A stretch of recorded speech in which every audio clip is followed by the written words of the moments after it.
হাত্তা তাওরাত কাদামাহু, দুটি পা ফুলে যেত। এত দীর্ঘ কিয়াম, এত দীর্ঘ কিরাত, এত দীর্ঘ রুকু, এত দীর্ঘ সিজদা, আমার আপনার প্রিয় নবীর পা ফুলে যেত। আয়েশা রাদিয়াল্লাহু বলছে, হে রাসূল সাল্লাল্লাহু আলাইহি ওয়াসাল্লাম, আপনি তো এমন একজন মহানবী যে আপনার অতীত বর্তমান ভবিষ্যতের সকল পাপ আল্লাহ ক্ষমা করে দিয়েছেন, কেন এত কষ্ট করেন? আল্লাহ রাসূল কি বলেছিলেন? আফালা আকুনু আবদান শাকুর, আমি আল্লাহর কৃতজ্ঞ বান্দা হব না?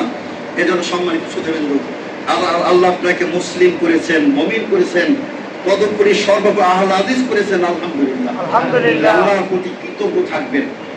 এই যে বাংলাদেশ জমিয়ত আহলে হাদিসের আল্লাহর নিয়ামত, যেটা আপনার আমাদের আল্লাহ কাফের কুরাইশি আমাদের দান করে গেছিলেন, এটা বিলুপ্ত হয় নাই। কত সংগঠন বিলুপ্ত হয়ে গেছে, কত ব্যক্তি বিলুপ্ত হয়ে গেছে, কত সংগঠন পত্র পত্রিকা বিলুপ্ত হয়ে গেছে, কিন্তু জমিয়ত আহলে টিকে আছে, কিয়ামত পর্যন্ত টিকে থাকবে ইনশাআল্লাহ।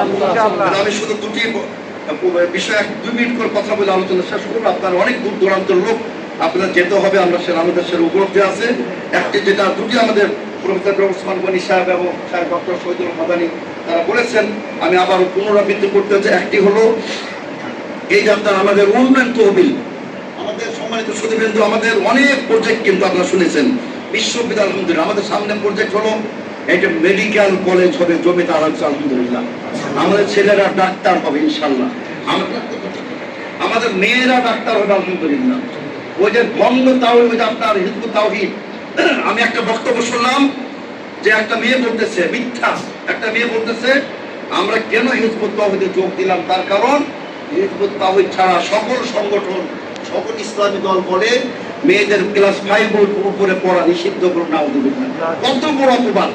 আরে ছাগল, যদি মেয়েদের 5 এর উপরে পড়া নিষিদ্ধ হয়ে থাকে, তা আমরা ইউনিভার্সিটি কেন খুললাম? ওখানে তো মেয়েরাও পড়বে, মেয়েরাও ডক্টরেট ডিগ্রি অর্জন করবে, মেয়েরা বিজ্ঞানী হবে, মেয়েরা সায়েন্স টেকনোলজিতে পারদর্শী হবে। তাই না মিথ্যাচার। এর জন্য সম্মানিত সুধীবৃন্দ, আমাদের সেই ইউনিভার্সিটি ইনশাআল্লাহ আপনারা সেখানে আপনাদের ছেলে মেয়ে দিবেন ইনশাআল্লাহ। এবং এখানে আমাদের এম এস সবুর সাহেবের বক্তব্য, যিনি অন্যতম উপদেষ্টা এবং বোর্ড অফ ট্রাস্টিজের সদস্য, যে আমাদের প্রত্যেক ছেলে মেয়ে ইংরেজি একেবারে বাধ্যতামূলক, অনর্গল ইংলিশ বলবে। আর আমাদের শরীয়ত ফাঁকালি ছেলেরা আরবি বলবে, ইংলিশ বলবে ইনশাআল্লাহ।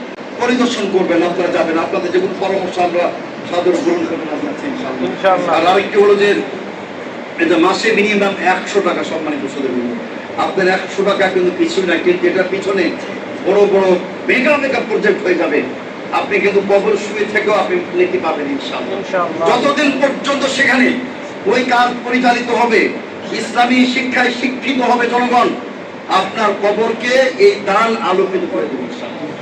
সুতরাং আশা করি আপনারা যে ফরম নিয়েছেন, ভিতরটা আপনারা পূরণ করবেন এবং নিজ দায়িত্বে পৌঁছে দিবেন। জেলার দিলেও হবে, আপনার এলাকাতে দিলেও হবে, গাইডেরও দিতে পারেন।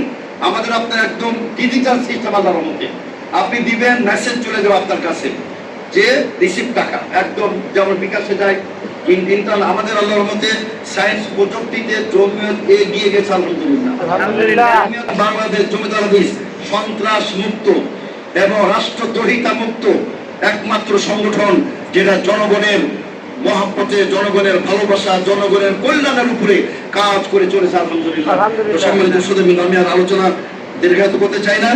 আমি আবারও ঠাকুরগাঁও জেলা জমিয়ত, বিশেষ করে আমাদের সবার সদ্য ব্যক্তিত্ব জনাব শাহেখ মঞ্জুরুল খোদা, যিনি সারাটি জীবন তিনি জমিয়তের জন্য নিজেকে উৎসর্গ করে দিয়েছেন আলহামদুলিল্লাহ। সেক্রেটারি জেনারেল সেক্রেটারি আমাদের শাহেখ আসাদুল গাল এবং মাদানী হাফিজাহুল্লাহ, মাশাআল্লাহ, সত্যি আমি তার বক্তব্য অত্যন্ত মনোযোগ দিয়ে শুনছিলাম। এত চমৎকার মূল্যবান তিনি হৃদয় স্পর্শী তিনি আলোচনা করেছেন, যে আমি দারুণ ভাবে মুগ্ধ আলোচনা। আলহামদুলিল্লাহ, যে আমাদের ছেলেরা, আমাদের জমিয়তের আল্লাহ আলেম ওলামারা বাংলাদেশে তারা যথেষ্ট আলহামদুলিল্লাহ দেশকে আলোকিত করার জন্য জমিদার যথেষ্ট আলহামদুলিল্লাহ। আমি আহ্বান জানিয়ে আমি আমার সংক্ষিপ্ত বক্তব্য এখানে শেষ করছি। আখির দাওয়ানা আলহামদুলিল্লাহি রাব্বিল আলামিন। আসসালামু আলাইকুম ওয়া রাহমাতুল্লাহি ওয়া বারাকাতুহু।